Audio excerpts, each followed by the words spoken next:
And just about 40 years ago, an ad began running in the classified sections of the California Bay Area newspapers.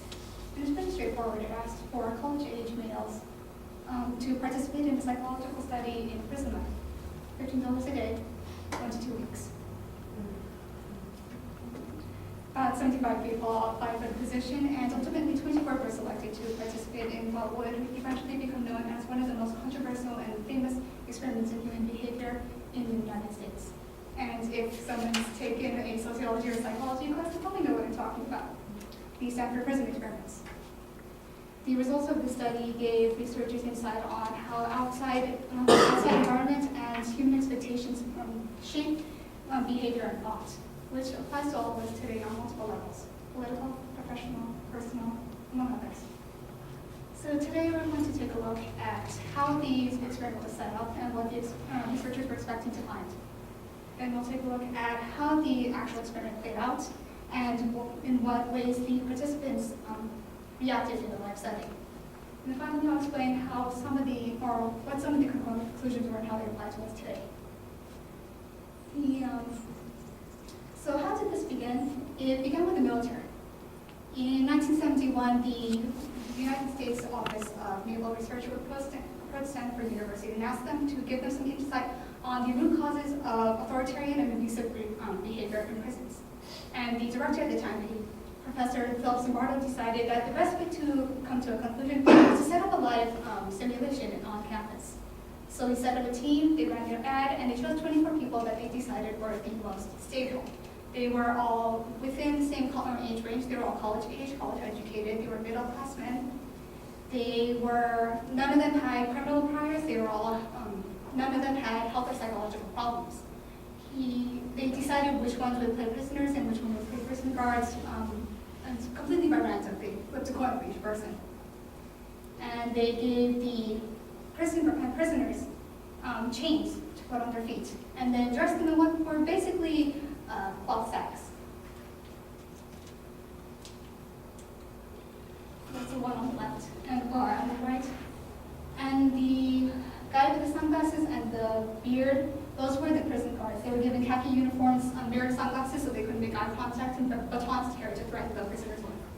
They were told they were not allowed to physically harm any prisoners, but they could do anything else. There were no restrictions, as long as it was designed to degrade the prisoners, dehumanize them, alienate them from one another. And this is a closer picture of the uniform that they were given.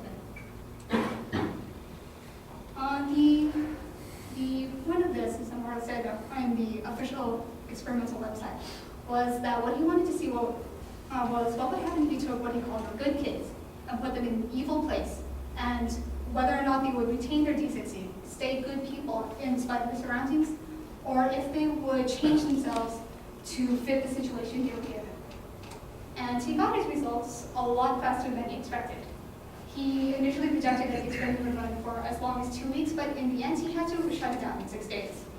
Because on the first day, it was running a little bit slow. The prisoners and the prison guards were still feeling out their roles. The guards were seeing how far they could push their authority. Prisoners needed to see how far they could push their insubordination. By day 2, the prison guards in particular started stepping up. He used fire extinguishers to wake up the prisoners. They shaved their heads, took away their beds, denied them bathroom privileges, and started blasting music so that they couldn't sleep. And it took less than 36 hours for the prison guards to fully internalize their roles, and for the first of the prisoners to suffer a mental breakdown. The prisoners either started suffering hysterical fits or attacking the guards physically, and in some cases they began to withdraw themselves and stop responding at all. This is a picture of a prisoner who was punished by making him do push-ups until he collapsed. And this one was placed into solitary, blindfolded, and not allowed to sleep until the end of the experiment.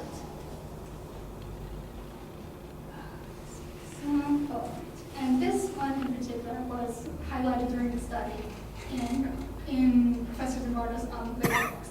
This is prisoner 819. He was highlighted because he suffered on day 4 a complete emotional breakdown. And when the administrator tried to bring him out of it by asking him what his name was, he couldn't remember.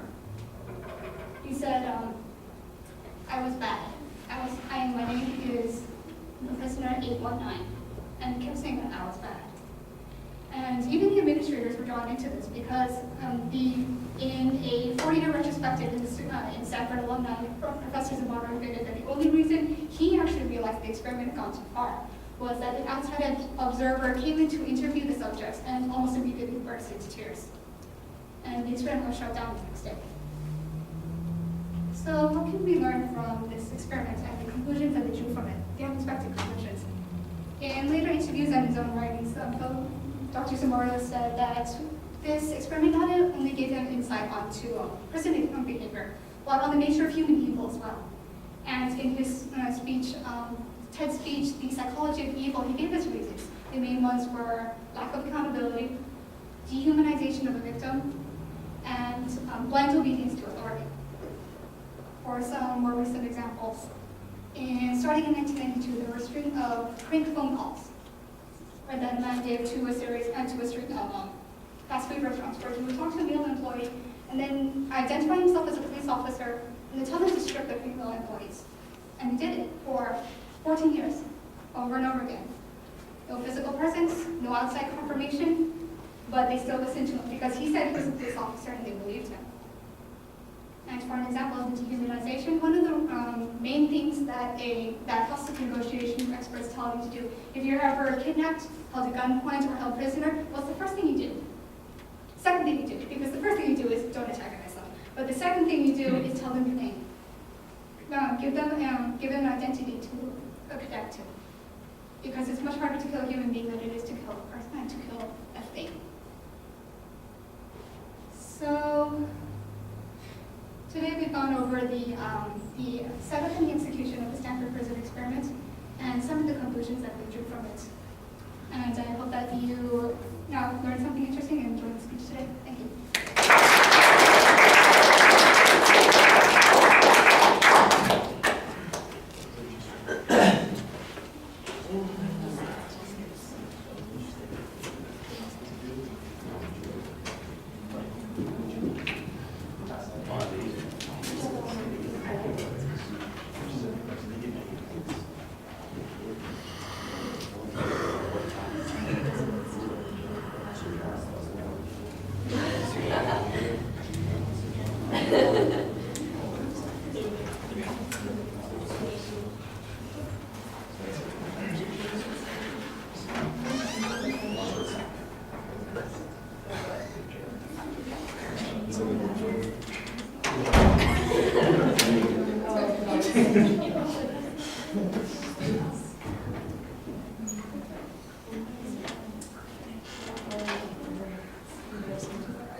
Give me your phone now.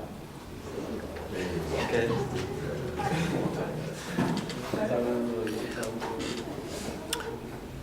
All right, Elenor, the historical reference for the experiment was pretty good. You introduced what the topic is clearly. There's a solid preview of what the supporting material is going to be. In the content of the speech, I think you have some pretty good descriptions, and they're interestingly described. None of the material is being cited clearly, except at the end when you cite Zimbardo's own TED Talk. So I think that you could be a little bit more consistent on that, but that wasn't a big issue. Remember, we're focusing on delivery issues here.